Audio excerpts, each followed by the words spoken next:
For me, yung pinaka-importante is itong gulong. Mula nung nagmotor ako, sabi ko magtitipid na ako sa lahat ng bagay, pwera lang sa gulong.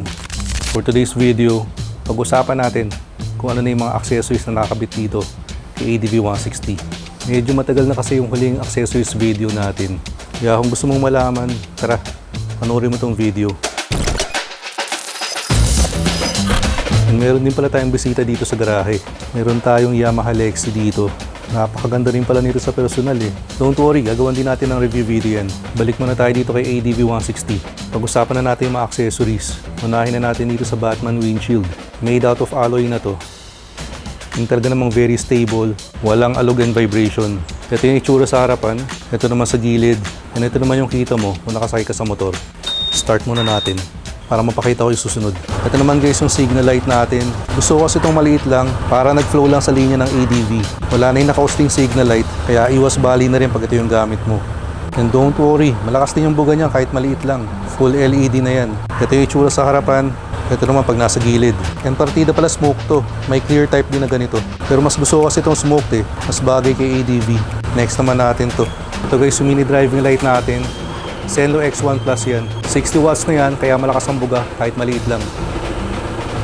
Ang mahalaga lang pag gagamit kayo ng MDL, ipaalay nyo ng maayos para hindi kayo makasilaw ng kasalubong. Tingnan nyo sa atin ha, napapatayin ko muna. Pag binuksan ko, yan, maganda yung cut off niya. Pero meron rin palang high to ha, tingnan nyo.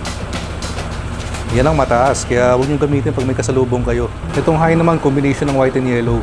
Kaya napakaliwanag niyan. Kaya kung ikaw yung rider na nahihirapan na mag-ride sa paggabi, baka kailangan mo na magkabit ng MDL. Next na rin natin itong Ayochi BX habang nakastart pa itong makina. Ito yung motorcycle dashcam na gamit natin. Kita mo na dyan yung tire pressure. And ang gusto ko dito is detachable to. Ito guys, may quick release mount. Kaya pwede mong tanggalin yung screen kung paparada kayo in public. May kasama na rin palang physical radar to for blind spot detection. And dito ko nilagay yung rear camera. Ito naman yung front camera. Yan guys yung kuha ng likod. Ito naman yung harap. And napakalinaw ng quality nito. Pwede mo rin yung set yung TPMS mo dito, pwede kang mag-alarm. Eh, may Apple CarPlay and Android Auto na rin yan. Kaya hindi mo na kailangan maglabas ng phone kung gusto mo mag-Waze, Google Maps, pwede ka rin mag-Spotify. Talagang napakasulit pag may ganyan ka sa motor. And ang maganda dito guys, may 22% discount tayo dito. Gamitin nyo lang yung discount code ko, Movie Rights. Next naman natin itong brake lever. And ang gusto ko dito guys, foldable na yan. Kaya hindi yan mawabali pag tumumbay yung motor mo.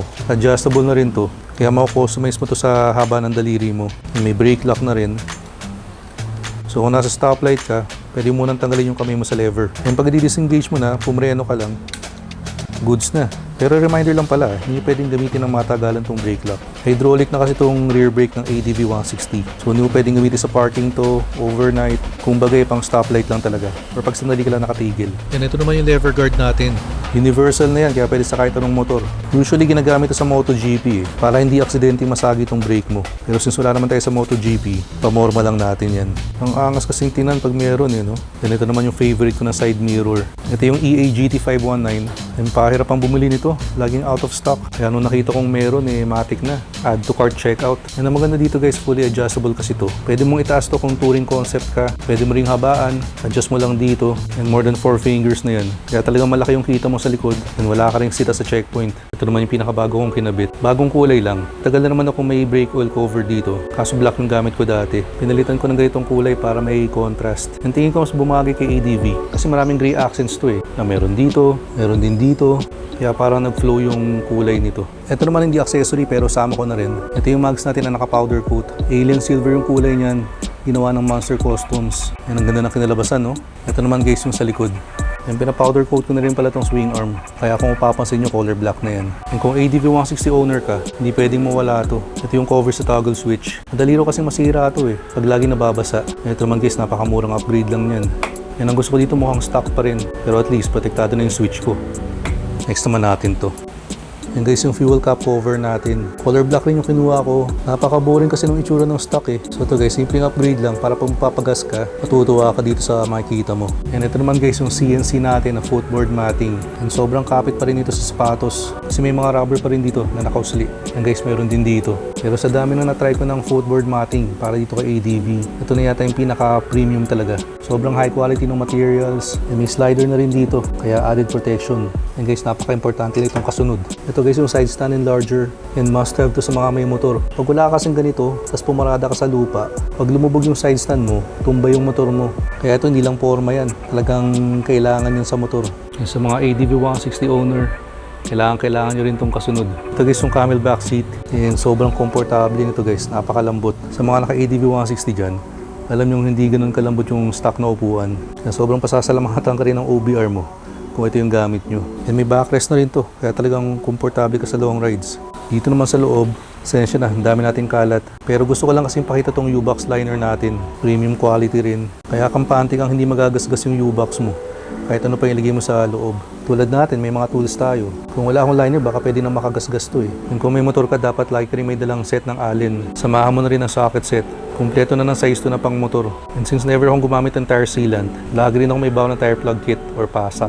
Napakamura lang nito pero sobrang importante. May isa pa ako dito. Ito naman guys, isang set na. And syempre, dapat lagi rin kayo may dalang portable air pump. Di mo masasabi kung saan paabutan ng malambot na gulong. Para kahit malayo ka sa gas station, hindi ka naman problema kasi anywhere pwede ka maghangin ng gulong. And next naman tayo guys sa panggilid. Hindi ko na ito bubuksan pero pakita ko na lang sa inyo kung ano yung mga nakakabit dito. Unang-una nakaka-Daytona tayo na super stock pulley. Sobrang nagustuhan yung takbo nito. Close to stock na may arangkada. Pero pulley lang pala to so gamit ko pa rin yung stock na backplate tsaka drive face. Yung naka-Daytona rin tayo na clutch bell. Hindi ito yung groove. Pero for me, goods na goods rin yung performance nito. Lalo na pag pinartner nyo dito sa Kevlar and Carbon na clutch lining ng Daytona. Talagang iwas dragging na kayo.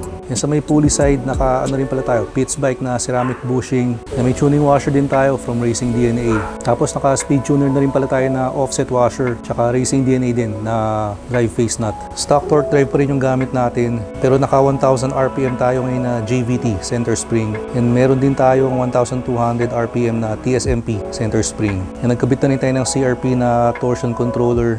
And yung clutch spring na gamit natin, 1000 RPM from JVT. So yun guys ang current panggilid setup natin. And last but not the least, but for me yung pinaka-importante is itong gulong. Naka Pirelli Diablo Rosso Scooter SE tayo. And mula nung nagmotor ako, sabi ko magtitipid na ako sa lahat ng bagay.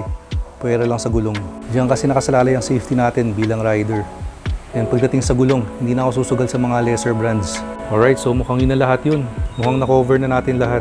And don't worry, ililink ko na lang dito sa video lahat ng parts and accessories na nabanggit dito. Tap nyo lang yung screen para makita nyo or pwede rin kayong pumunta sa description box. In favor na rin pala, kung hindi ka pa nakasubscribe sa channel natin, paklik na rin ang subscribe button below and like and share the video. So maraming salamat sa mga nanood ng video natin today. Kita-kits sa next one. Ingat kayo lahat palagi. Always ride safe. Peace out.